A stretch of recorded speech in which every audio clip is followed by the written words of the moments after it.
Joe Rogan's job as UFC commentator requires him to be right in the thick of the action when it comes to the biggest moments in the MMA calendar. But through his popular podcast, The Joe Rogan Experience, that's when we truly get to hear Joe's thoughts on these athletes, fleshed out in a more unfiltered format. So with that in mind, we're going to take a look at 10 of Joe Rogan's honest opinions on some of the UFC's most well-known fighters. Number 10. Ronda Rousey. The prime of the legendary former UFC bantamweight champion, Ronda Rousey, really does seem like a lifetime ago at this stage. And while we all certainly are guilty of getting caught up in the hype to some extent, few, if any of us, were as big of a culprit as Joe Rogan was. Of course, Rousey's public downfall straightened out a lot of our opinions on her. But overall, hindsight is 20/20, and even Joe was forced to admit that some of his promotion of Rousey was a simple case of him getting caught up in the moment. And in several of his podcast discussions on the topic, Rogan was quite transparent about his reasons for doing so, citing Ronda's incredible run of victories prior to the Holly Holm fight as performances worth getting excited about. I mean, I pumped her up. Everybody pumped her up. But it was me doing a lot of but it was based on what she'd been able to accomplish. It wasn't based on bull. It was based on her actual performance inside the octagon against people like Kat Zingano, against people like Sarah McMahon. I mean, what she had done was supremely impressive. Indeed, his take on Ronda's chances against Floyd Mayweather have aged like milk. But all in all, even the most public of figures in the UFC are susceptible to getting a little excited when it comes to attempting to sell a fighter's talents to the general public. Love him or hate him, you gotta at least respect Rogan's honesty on this one. Number 9. Rampage Jackson. Though it was later cleared up, there was a time where the former UFC and Pride champion Quentin Rampage Jackson was at odds with Joe Rogan over his commentary and how it painted his approach to fighting in a bad light. Calling Joe fake and criticizing his mid-fight takes, Rampage seemed to have little patience for the angles that the commentator was taking mid-fight. However, the pair would eventually reconcile, and when asked to comment on the feud on his podcast, Rogan made it clear that it was never his intention to cause any disrespect. Furthermore, he went on to state that Quentin is one of the most entertaining fighters to have ever laced up gloves, and that the comments that Rampage took issue with were simply him attempting to paint a picture of what's happening to the general public. All would, of course, be forgiven, and Jackson would go on to share many happy post-fight interviews with a veteran commentator. But for a while, there was certainly some tension brewing, that's for sure. Yeah. Well, I was watching. They used to call me fake, and he was saying that. Oh shit! Really? Yeah, he was saying that all I want him to do is throw low kicks, and the reason why he doesn't throw low kicks is because he's fighting a wrestler. You dumbass. Look, man.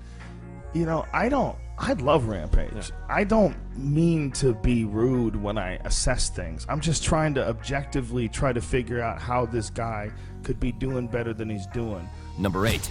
Max Holloway. To say that Joe is a major fan of Max Holloway would be the understatement of the century. From his earliest days as a featherweight prospect to his scintillating run at the top of the division, Rogan has always had nothing but the highest praise for the blessed and his skill set. And this had never shown through more than after Holloway's record-breaking victory over Kelvin Kattar, a win that looks even better 1 year later thanks to Kattar's stunning rebound victory over Giga Chikadze. Rogan was mainly impressed with Max's high output and how it only seemed to grow as the fight went on, stressing to his viewers that Holloway's cardio was not normal. He wondered out loud over exactly what it was that Max generally does to train himself. Obviously, there are, and always have been, cardio freaks in the MMA game, but Joe argues that no fighter in MMA history has managed to blend hugely creative striking with a level of output so ridiculously high. A 1 in a million athlete, of that there is little question. You see the Max How Holloway good did fight? he look the other night? Jesus Christ. It was insane. He broke his own record. He has number 1, number 2, and number 3 for the most strikes landed. Most strikes landed and most strikes thrown. Oh, it was ridiculous. His volume is off the charts. It's hard to imagine, and didn't slow down 1 iota. In the 5th and final round, he still Oh, it was amazing. no problems with his cardio at all. I mean, that pace will cripple a person. It's just, he's superhuman. Number 7.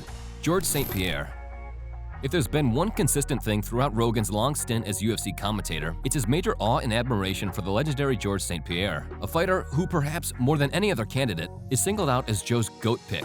George himself seems to be on very good terms with Rogan as well, having appeared on his podcast several times. But when it comes to strictly fight talk, Joe will always tell you just how impressed he has been with GSP over the years, especially after watching him return after a 3.5-year absence to earn middleweight gold by defeating Michael Bisping at UFC 217. Indeed, St. Pierre had his troubles with Bisping, especially right before he turned the tide in the third, but even as he was commentating it live, you could just tell that Joe Rogan was enjoying every second he spent watching this former welterweight great return to the cage.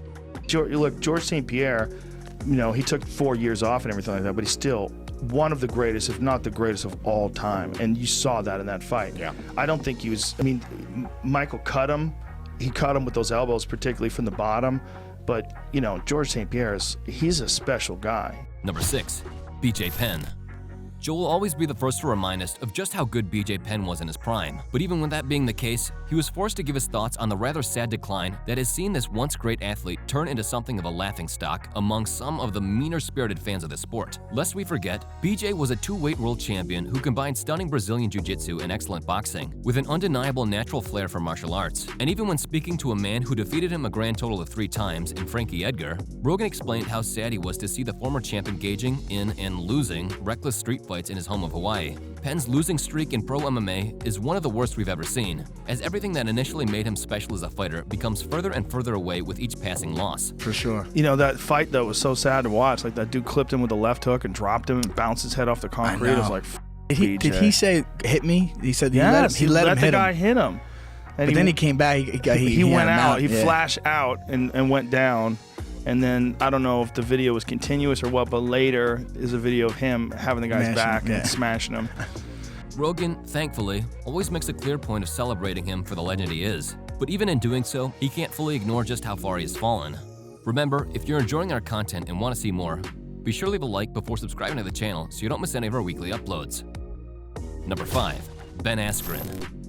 Many newer fans of the sport got the wrong idea about Ben Askren when he finally made his long-awaited UFC debut a few years ago. A lot of the sport's viewers seem to think that this was a simple case of a hype train getting completely destroyed over the course of 3 fights and 1 celebrity boxing matchup. But during a conversation about Askren on his podcast, Joe attempted to make a few things clear. Namely, that Ben had already been retired for some time prior to signing him with the UFC. And it's a good point to make, because during his athletic prime, the Ben Askren who competed in Bellator was a different beast entirely to the older version we eventually got.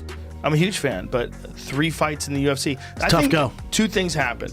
1, big time off of competing. 2, you know, competing in 1 FC against is not the same level of competition, I don't believe, as even he fought in Bellator. Not even close.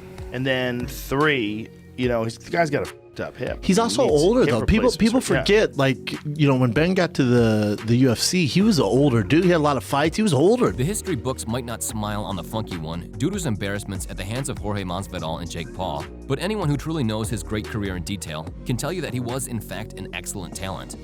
Number 4. Conor McGregor.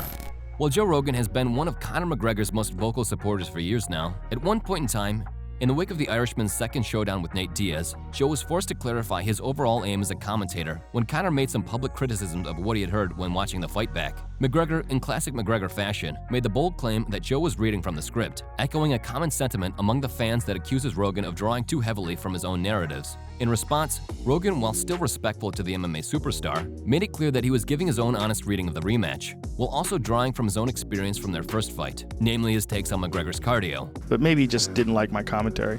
I bet he likes it when he wins. I wasn't calling it like the last fight, but I had to call it with the knowledge of the last fight. I had to know what happened in the last fight. In the last fight, Diaz survived the storm, tagged him, had him rocked, and then finished him on the ground. It doesn't mean that he didn't win the second fight. It was a close fucking fight. The second fight was a very close fight, but you have to acknowledge that that other fight took place. The whole exchange was pretty light and didn't seem to put a sour note on the pair's relationship, with Conor even going to say that he would be happy to one day appear on Joe Rogan's podcast. And well, let's keep our fingers crossed for that one, because that would be one hell of an episode. Number 3. Khabib Nurmagomedov. And though he would always usually pick between the likes of John Jones, Anderson Silva, and George St. Pierre to his top spot, that list accepted a new member when Khabib Nurmagomedov's legendary run of dominance at 155 pounds reached its peak levels. As you would expect, Joe got extremely excited about the Eagles' merits as the GOAT pick, especially after his flawless victory against Justin Gaethje that signaled his retirement from the sport. In Rogan's eyes, there has never been a fighter quite like Khabib, someone who managed to bring such a huge level of destructive force to the cage, while encountering very little in return. Bro, he smashed everybody. There's never been a guy like him. That guy made it to undefeated as a world champion, and the last guy he beat was what many people thought would be his most dangerous challenge, and he almost had him in the first round. He got him in the second round. Ugh. He's the greatest of all time. Sure, while we should expect Rogan to call at least 2 or 3 more fighters the GOAT over the coming years, it is still very clear that Joe has nothing but the highest levels of respect for Nurmagomedov and his truly special skill set. Number 2. Nick Diaz. One of Rogan's all-time favorite MMA stories to tell is about the time he commentated the breakout victory that saw Nick Diaz establish himself as a fan favorite within the UFC. The year 2004, and a 20-year-old BJJ fighter from Stockton managed to upset the odds by knocking out the fearsome Robbie Lawler after taunting his way right into his opponent's head. Seriously, if you haven't seen the fight, we'd suggest checking it out immediately. But whenever Joe speaks about this classic bout, or Nick in general, you can really tell that his respect for the elder Diaz brother is as high as any fighter in the sport. Nick is even the voice behind the famed Train by Day, Joe Rogan Podcast by Night quote that opens his show every episode. Train by day, Joe Rogan Podcast by night, all day. And though Rogan has understandably never been pushed to reveal his one favorite fighter in the sport, we would have to guess that Nick Diaz would be right in that conversation. I called that fight. He walked into the octagon and started yelling, "Stockton, motherfucker! Stockton!" and Robbie Lawler's like, "What is happening here? Yeah. Like, what is this?" Like, Robbie Lawler was this dark destroyer. Everybody was scared of him. He was a spooky dude. He was flatlining people. And Nick Diaz, not only was he not scared of him, he was talking mad shit to him. He was fighting him. He was like, "What, bitch? What we doing, bitch? What we doing, bitch?" Number 1. John Jones. And finally, we come to perhaps the single most controversial figure in the sport today. A fighter who Joe has always had a good personal connection with. Understanding what makes John Jones the fighter so excellent, according to Rogan, is also about understanding the thing that makes him such a liability outside of the cage. Whenever another major incident involving Jones pops up, Rogan is usually the first to remind us that John is simply a wild man at his very core. And this, in Joe's opinion, is what allows him to be such a creative, dynamic, and ultimately thrilling character inside the octagon. This is the guy who learned to throw spinning kicks and elbows simply by watching them on YouTube, using his wealth of athletic gifts to seamlessly blend many different styles into one. John has, of course, also guested on Rogan's podcast, an episode that reads differently a few years on, knowing what we know now about where his life was headed. But all in all, Rogan seems to understand the former light heavyweight champion better than most in the sport. John Jones was having all sorts he's got trouble of with everybody. problems. His problems, I think, had very little to do with Dana and more to do with his actions outside of the cage. I mean, inside the octagon, and the way he was promoted fantastic, but he's just crazy. Yeah. John's crazy. And that will just about do it for this video. Again, if you enjoyed today's video and want to see more, be sure to leave a like and a comment before subscribing to the channel so you can stay up to date with all of our latest uploads. Thanks for watching.